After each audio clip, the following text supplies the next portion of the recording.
Tidak semua pernikahan hancur karena kurang cinta. Sebagian runtuh karena terlalu cepat berharap dan terlalu lambat bertumbuh. Di channel ini, kami tidak menghakimi, tidak membela siapapun, dan tidak menutupi luka. Kami hanya menceritakan kisah nyata tentang cinta yang diuji, kesetiaan yang goyah, dan keputusan dewasa yang sering datang terlambat. Cerita-cerita di sini mungkin terasa dekat, karena bisa jadi ini pernah terjadi pada tetangga kita, teman kita, atau bahkan diri kita sendiri. Dengarkan dengan hati terbuka.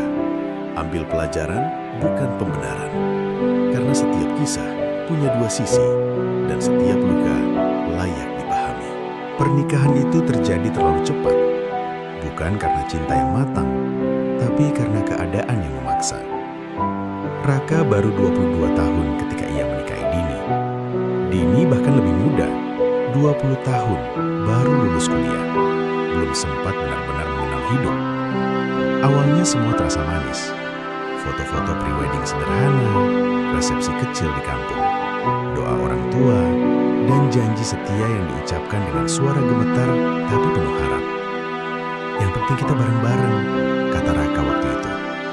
Dini percaya sepenuhnya. Tahun pertama, bertahan dengan cinta. Mereka tinggal di rumah kontrakan sempit. Satu kamar, satu kipas angin, satu kompor, dan satu mimpi. Hidup akan membaik. Raka bekerja di sebuah percetakan. Gajinya pas-pasan, tapi ia selalu pulang tepat waktu. Dini menunggu di rumah, menyiapkan makan malam. Kadang hanya telur dadar dan sayur bening. Mereka sering tertawa, sering juga bertengkar kecil. Uang habis lagi, kata Dini suatu malam. Raka terdiam, lalu berkata pelan, sabar ya, aku usahakan. Dini mengangguk. Ia belajar menekan keinginan. Ia berhenti membeli baju baru. Ia berhenti nongkrong dengan teman-temannya. Ia pikir itulah arti istri. Tahun ketiga, lelah yang tidak pernah diucapkan. Masalah mulai muncul bukan dari pertengkaran besar, tapi dari diam yang terlalu sering. Raka mulai pulang lebih malam. Alasannya lembur. Dini tidak curiga. Ia justru merasa bersalah karena sering mengeluh soal uang. Kalau capek jangan dipaksa, katanya suatu malam. Raka hanya mengangguk tanpa menatap wajah istrinya. Dini tidak tahu, di tempat kerja Raka ada seorang perempuan bernama Maya. Usianya 27 tahun, lebih dewasa, lebih percaya diri, dan selalu tahu harus berkata apa saat Raka mengeluh. Capek ya, pasti berat jadi kepala keluarga di usia segitu. Kamu hebat loh. Kalimat-kalimat sederhana itu menancap pelan tapi dalam. Di rumah, Raka adalah suami yang dituntut kuat. Di kantor, ia adalah lelaki muda yang dipahami. Dini mulai merasa ada yang berubah. Bukan dari kata-kata, tapi dari sikap. Raka lebih sering menatap ponsel, lebih jarang bercerita, dan mulai mudah tersinggung. Kenapa sih sekarang kamu dikit-dikit marah? Tanya Dini. Raka menjawab cepat. Aku capek, jangan ribet. Kata ribet itu seperti tamparan. Dini diam. Ia belajar menyimpan pertanyaan. Malam-malam mereka tidak lagi diisi obrolan. Raka tidur membelakangi. Dini menatap langit-langit bertanya dalam hati. Apa aku salah? Atau aku cuma terlalu muda untuk jadi istri? Pertemuan yang tidak sengaja. Suatu sore, Dini datang ke kantor Raka untuk mengantar makan. Ia ingin memberi kejutan kecil. Dari kejauhan, ia melihat Raka tertawa. Bukan tertawa biasa, tawa yang jarang ia lihat di rumah. Di depannya berdiri seorang perempuan berambut rapi, berpakaian kantor, memegang gelas kopi yang sama dengan Raka. Mereka berdiri terlalu dekat. Tidak menyentuh, tapi cukup untuk membuat dada Dini terasa sesak. Raka melihat Dini, wajahnya kaget. Maya menoleh lalu menyemposan. Oh, ini istrinya Raka ya, kata Maya ramah. Dini mengangguk, tangannya gemetar saat menyerahkan kotak makan. Sepanjang perjalanan pulang, Dini tidak bicara. Raka juga tidak. Malam itu, Dini menangis diam-diam di kamar mandi. Bukan karena yakin diselingkuhi, tapi karena merasa kalah tanpa bertarung. Mereka menikah muda, berharap tumbuh bersama, tapi tanpa sadar, Raka tumbuh ke arah yang berbeda. Dan Dini tertinggal sambil terus menyalahkan diri sendiri. Beliau belum tahu, ini baru permulaan. Belum ada perselingkuhan fisik, belum ada pengkhianatan yang terbukti. Tapi jarak sudah tercipta, dan jarak, jika dibiarkan, seringkali lebih berbahaya dari kebohongan. Kalimat itu pertama kali terucap bukan kepada Dini, tapi kepada Maya. Mereka duduk di kantin kantor.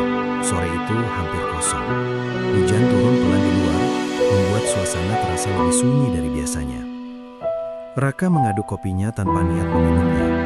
Maya menatapnya, sabar, seperti sudah terbiasa mendengar keluhannya. "Aku capek," kata Raka akhirnya. "Capek apa?" tanya Maya. "Capek jadi orang dewasa, tapi nggak pernah sempat jadi muda." Maya tidak langsung menanggapi. Ia hanya tersenyum kecil. "Kamu menikah di usia yang nggak semua orang sanggup," katanya pelan. "Kamu kuat." Kalimat itu membuat dada Raka terasa hangat. Di rumah, ia jarang disebut kuat. Yang sering ia dengar hanya uangnya kurang, waktunya kurang, perhatiannya kurang.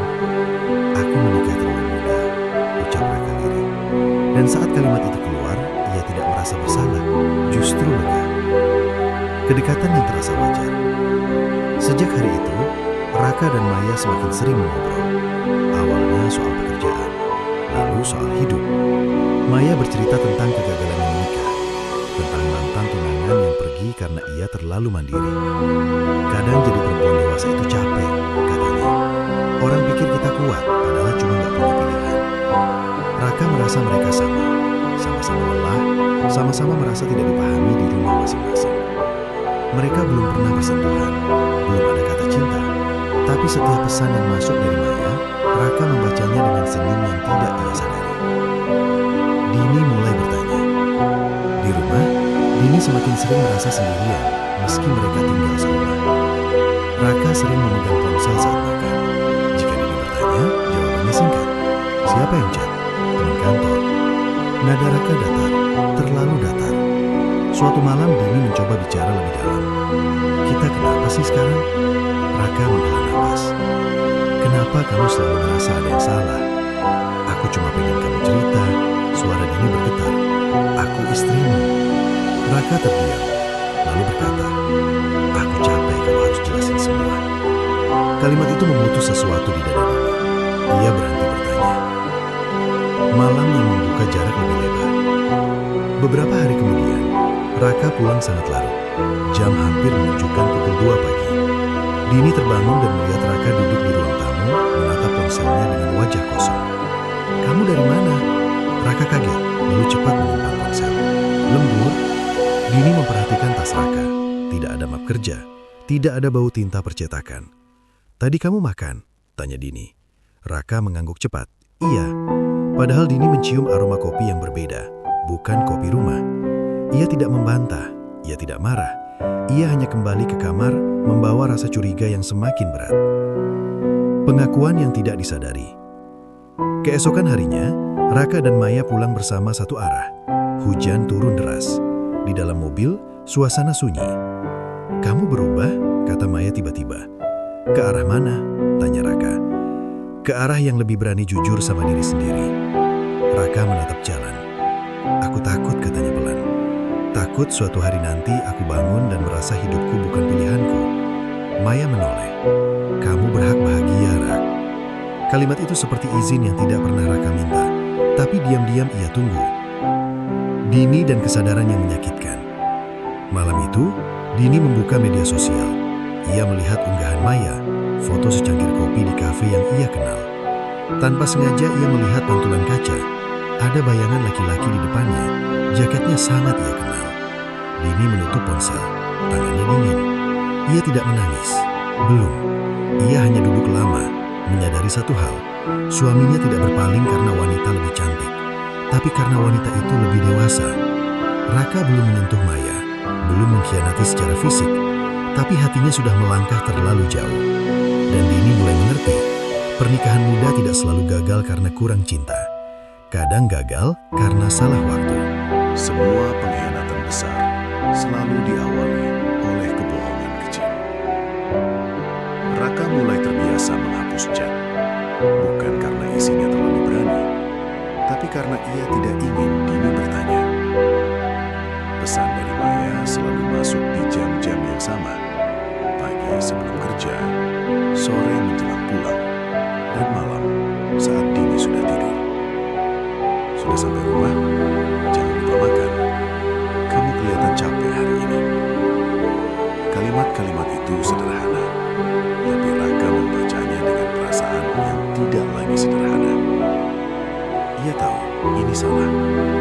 Ia juga tahu ia tidak ingin berhenti. Dini yang mulai berubah. Dini bukan perempuan bodoh. Ia hanya terlalu lama memilih percaya. Ia mulai memperhatikan hal-hal kecil. Nada dari pesan yang tiba-tiba dimatikan. Ponsel yang selalu dibawa ke kamar mandi. Nama kontak yang disimpan tanpa foto. Suatu pagi saat Raka mandi, ponselnya berbunyi. Nama M muncul sebentar di layar, lalu mati.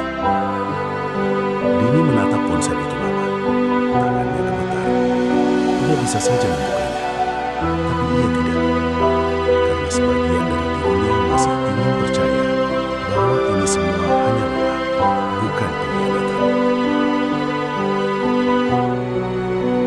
Pertemuan yang mengubah segalanya. Hari itu Raka mengajak Maya makan malam. Katanya hanya untuk membahas proyek. Mereka duduk di sebuah restoran kecil, jauh dari kantor. Lampu kemarin. Suasana terlalu intim untuk disebut rekan kerja.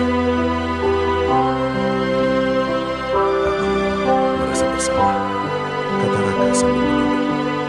Mungkin karena kamu masih punya hati nurani, jawab Maya lembut.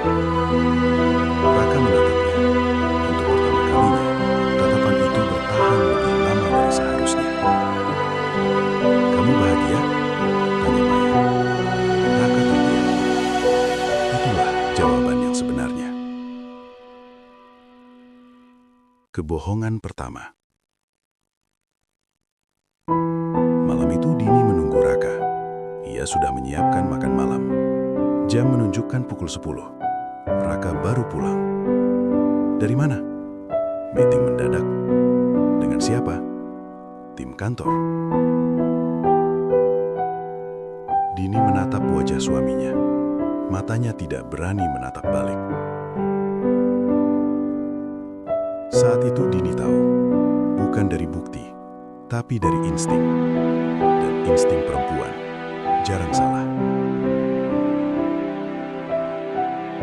Tangisan tanpa suara.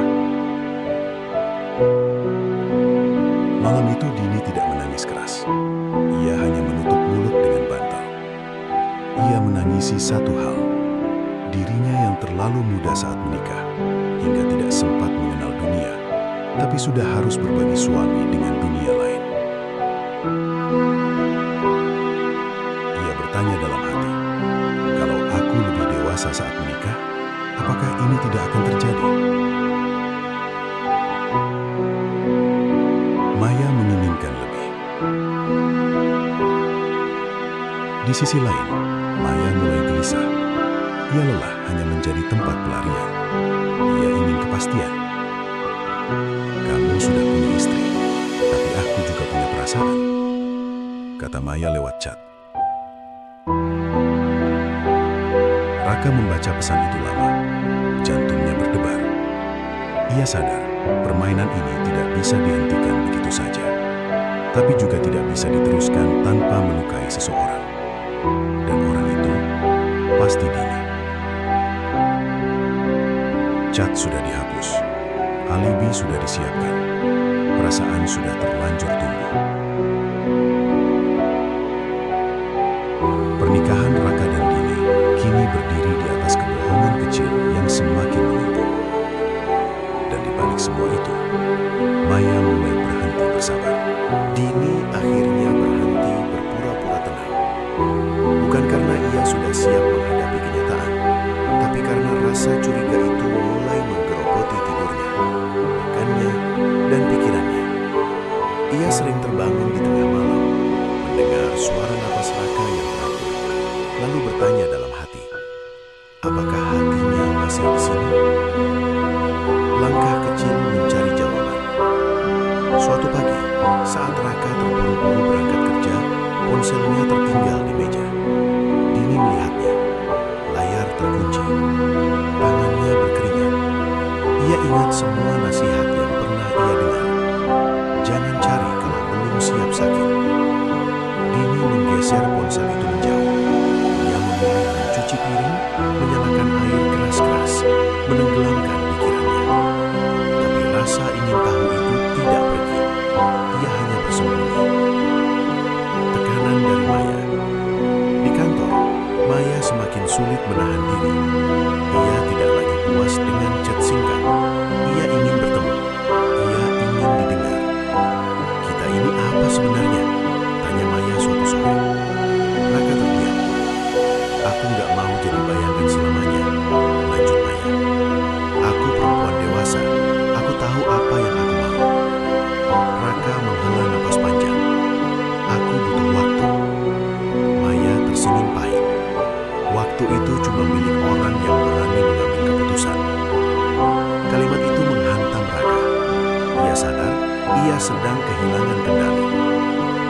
Dini mulai berani bertanya. Malam itu, Dini akhirnya bicara. Bukan dengan nada marah, tapi dengan suara yang sangat tenang. Kamu masih bahagia sama aku? Tanyanya. Raka kaget. Ia tidak menyangka pertanyaan itu datang. Kenapa nanya begitu? Jawab aja. Raka menunduk. Aku bingung. Kata itu lebih menyakitkan daripada kata tidak. Bingung sama siapa? Tanya Dini. Suaranya bergetar. Raka terlalu lama diam. Diam itu adalah jawabannya. Pertemuan rahasia yang berisiko. Beberapa hari kemudian, Maya meminta bertemu di luar kota. Katanya hanya ingin bicara tanpa gangguan. Raka mengiyakan. Ia berbohong pada Dini, alasan dinas luar. Di sebuah hotel kecil, mereka duduk berhadapan. Tidak ada sentuhan, tapi jarak di antara mereka terasa terlalu dekat. Aku capek menunggu, kata Maya. Aku ingin kamu memilih. Raka menutup wajah dengan tangan. Aku nggak siap kehilangan siapapun. Maya tersenyum getir. Kalau begitu, kamu akan kehilangan semuanya. Dini dan bukti pertama. Di rumah, Dini merasa ada yang salah. Ia membuka email Raka di laptop lama yang belum logout. Ada satu notifikasi pemesanan hotel. Tangannya gemetar hebat. Nama kota, tanggal, 1 kamar. Dini menutup laptop perlahan. Dadanya sesak, tapi pikirannya justru jernih. Ini bukan lagi perasaan, ini fakta. Dini akhirnya tahu, bukan dari pengakuan, tapi dari jejak yang tertinggal. Raka masih berpikir ia bisa mengatur semuanya. Maya mulai kehabisan kesabaran, dan Dini tidak lagi perempuan muda yang hanya bisa diam. Di titik ini, bukan lagi soal siapa yang disukai, tapi siapa yang akan ditinggalkan. Dini tidak langsung menuduh. Ia menunggu. Bukan karena takut, tapi karena ia ingin mendengar kebenaran langsung dari mulut suaminya. Malam itu Raka pulang lebih awal dari biasanya. Wajahnya lelah, matanya kosong. Dini sudah duduk di ruang tamu. Tidak menangis, tidak marah. Di meja, laptop terbuka. Email pemesanan hotel masih terpampang. Kamu mau jelasin apa ini? Tanya Dini pelan. Raka mengangguk. Pengakuan setengah hati. Itu cuma tempat nginep, kata Raka akhirnya. Buat istirahat, aku capek. Dini tersenyum tipis. Kamu pikir aku sebodoh itu? Suara Dini tetap tenang, tapi dadanya bergetar hebat. Sudah berapa lama? Raka terdiam. Jauh.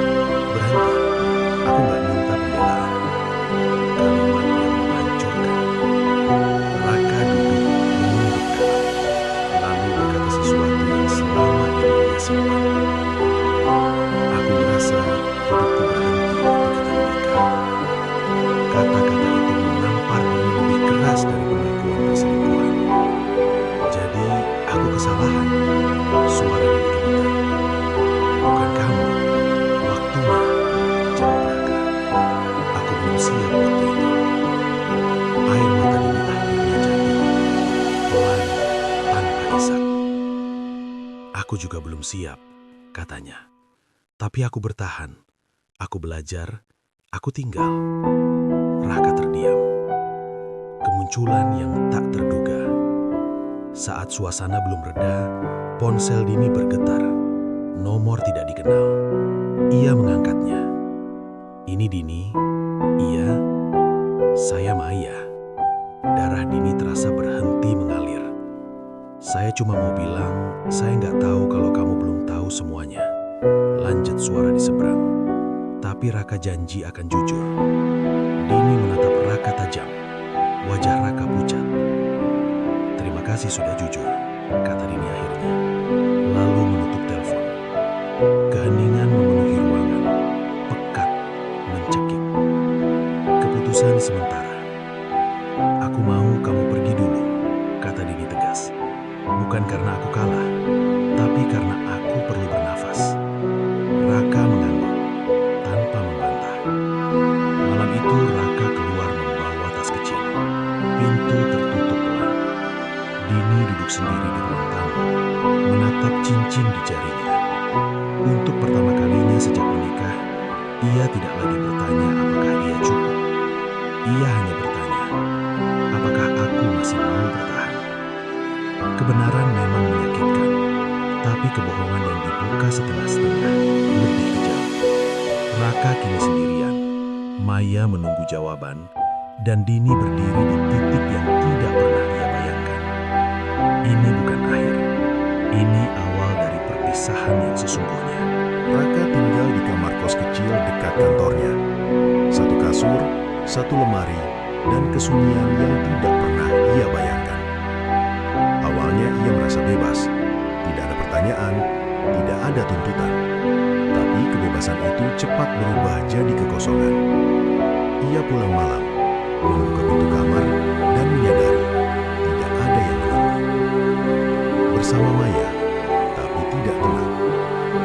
Raka sering menghabiskan waktu bersama Maya. Makan malam, ngopi, mengobrol sampai larut. Di luar, mereka terlihat seperti pasangan dewasa yang serasi. Tapi di dalam diri Raka, ada sesuatu yang tidak kunjung tenang. Maya mulai berani menuntut. Kapan kamu selesai dengan istrimu? Aku nggak mau hubungan ini setengah-setengah. Raka menghindar. Aku butuh waktu. Maya tersenyum, tapi matanya lelah. Aku nggak mau jadi alasan orang lain hancur. Kalimat itu justru membuat Raka semakin tertekan. Dini dan kesunyian yang menguatkan. Di rumah, Dini menjalani hari-hari dengan ritme baru. Awalnya berat, bangun tanpa suara Raka, makan sendirian. Tapi perlahan, ia menemukan hal-hal kecil yang membuatnya bernafas lagi. Ia kembali bekerja paruh waktu. Ia bertemu teman-teman lama. Ia mulai tertawa, pelan tapi nyata. Suatu sore, Dini duduk di depan cermin. Ia menyadari satu hal. Ia bukan lagi gadis 20 tahun yang takut ditinggalkan. Ia perempuan yang bertahan terlalu lama. Pertemuan tanpa emosi. Beberapa minggu kemudian, Raka dan Dini bertemu untuk urusan administrasi. Mereka duduk berhadapan di sebuah kafe. Tidak ada amarah, tidak ada air mata. Kamu kelihatan beda, kata Raka. Dini tersenyum tipis. Mungkin karena aku akhirnya tidur tanpa curiga. Kalimat itu menusuk Raka. Aku masih bingung, ujar Raka. Dini mengangguk. Aku juga dulu, bedanya aku tetap tinggal. Maya mulai meragukan pilihannya. Maya mulai merasa lelah, bukan karena Raka tidak baik, tapi karena ia selalu berada di posisi kedua. Suatu malam, Maya berkata jujur, aku jatuh cinta sama kamu, Rak, tapi aku nggak mau hidup dari sisa-sisa. Raka terdiam. Ia tidak tahu harus menjawab apa. Untuk pertama kalinya, ia menyadari, ia tidak hanya menyakiti Dini, ia juga menyakiti Maya. Kesadaran yang terlambat. Malam itu Raka duduk sendirian di kamar kos. Ia membuka foto lama pernikahannya. Wajah Dini tersenyum polos. Wajahnya sendiri penuh harap. Ia menutup ponsel, menunduk. Aku kehilangan sesuatu yang tidak bisa diulang. bisiknya. Pergi tidak selalu berarti bahagia, tinggal tidak selalu berarti lemah. Raka mulai memahami itu. Terlambat. Maya mulai mempertanyakan perasaannya, dan Dini mulai menemukan dirinya sendiri. Pilihan terakhir semakin dekat, dan tidak akan ada yang keluar tanpa luka. Raka akhirnya menyadari satu hal yang paling menyakitkan. Hidup tidak bisa dijalani dengan setengah keputusan. Tekanan datang dari dua arah, dan kali ini ia tidak bisa bersembunyi di balik kata bingung. Maya menarik garis. Sore itu, Maya mengajak Raka bertemu. Bukan di kafe, bukan di tempat romantis. Mereka duduk di taman kota, di bangku kayu yang menghadap jalan ramai. "Aku mau jujur," kata Maya. "Aku capek." Raka menoleh. "Aku nggak mau lagi jadi perempuan yang kamu datangi saat kamu kosong, lalu kamu tinggalkan saat kamu takut." Raka membuka mulut, tapi Maya mengangkat tangannya. "Jangan jelasin. Aku cuma mau tahu satu hal.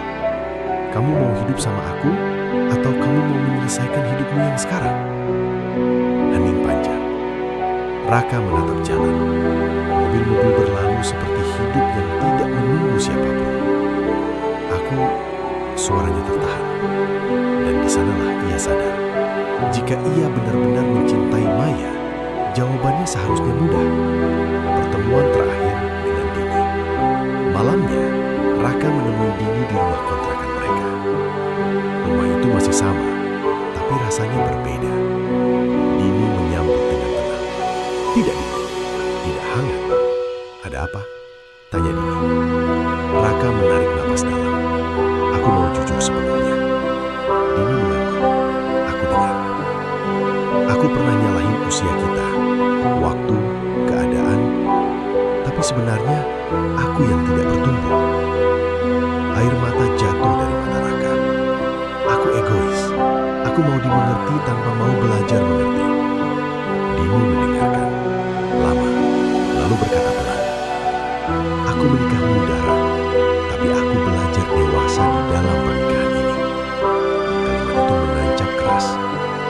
"Aku capek berjuang sendirian, dan aku gak mau lagi jadi tempat pulang orang yang ragu." Keputusan yang tidak memihak. Raka akhirnya berkata, "Aku gak pantas minta kamu bertahan." Dini tersenyum kecil. "Itu pertama kalinya kamu jujur tanpa membela diri." Mereka duduk berhadapan, sunyi tapi tidak menyakitkan. "Aku mau berpisah baik-baik," kata Dini. "Bukan karena aku kalah, tapi karena aku memilih diriku sendiri." Raka mengangguk. Dadanya sesak, tapi ia tahu ini adil. Maya dan jawaban yang tidak datang. Malam itu juga, Raka menemui Maya. "Aku sudah bicara dengan istriku," katanya. Maya menatapnya penuh harap. "Kami akan berpisah." Maya terdiam, lalu bertanya pelan, "Kamu memilih aku?" Raka ingin jawab iya, tapi kejujuran membuatnya berhenti. "Aku belum tahu siapa yang aku pilih," katanya jujur. "Aku cuma tahu aku gak mau bohong lagi." Wajah Maya berubah, bukan marah, tapi kecewa yang dalam. "Aku tidak mau menjadi pelarian dari kegagalanmu," katanya tegas. "Aku mau dipilih, bukan diselamatkan." Ia berdiri, pergi, meninggalkan Raka sendirian. Dini memilih dirinya sendiri. Maya memilih harga dirinya. Dan Raka akhirnya harus menghadapi dirinya sendiri. Tidak ada yang benar-benar menang. Tidak ada yang sepenuhnya salah. Yang ada hanyalah kenyataan. Menikah muda bukan kesalahan, tapi tidak bertumbuh bersama adalah bencana. Proses perceraian mereka berjalan tanpa keributan. Tidak ada saling menjatuhkan, tidak ada teriakan di pengadilan. Hanya dua orang dewasa yang duduk berhadapan, menandatangani akhir dari sesuatu yang dulu mereka yakini akan abadi. Dini datang dengan wajah tenang. Raka datang dengan mata yang lelah. Saat hakim mengetuk palu, tidak ada air mata, hanya keheningan yang berat. Itu bukan hari paling menyakitkan. Hari paling menyakitkan justru datang setelahnya. Hidup baru Dini. Dini pindah ke kota kecil dekat tempat kerjanya. Ia menyewa kamar sederhana, membeli perabot secukupnya. Untuk pertama kalinya, ia memilih segalanya sendiri. Warna gorden, jam pulang, ritme hidup. Malam-malamnya tidak selalu bahagia. Kadang ia masih teringat Raka. Tapi kini kenangan itu tidak lagi menyakitkan, hanya sunyi. Suatu malam ia menulis di buku catatannya, "Aku menikah muda, aku bertahan lama, dan aku pergi dengan kepala tegak." Ia menutup buku itu tersenyum kecil. Maya memilih jalan lain. Maya mengajukan mutasi kerja ke kota lain. Bukan karena lari, tapi karena ia ingin memulai tanpa bayangan siapapun. Ia belajar satu hal penting. Menjadi dewasa bukan soal usia, tapi soal berani menolak cinta yang tidak utuh.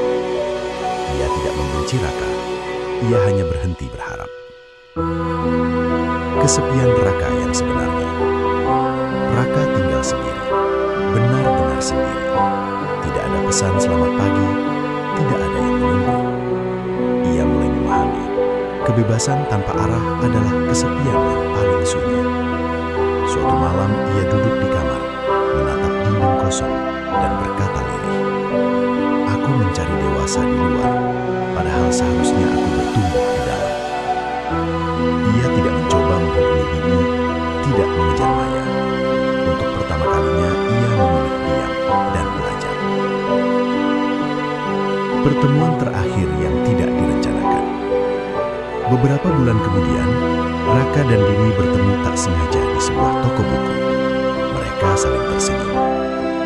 "Kamu kelihatan baik," kata Raka. Dini mengangguk. "Kamu juga." Tidak ada penyesalan yang diucapkan, tidak ada permintaan maaf yang terlambat. Karena beberapa hal memang tidak perlu diperbaiki, cukup dipahami. Menikah muda bukan kesalahan. Menyalahkan usia atas ketidakdewasaan adalah.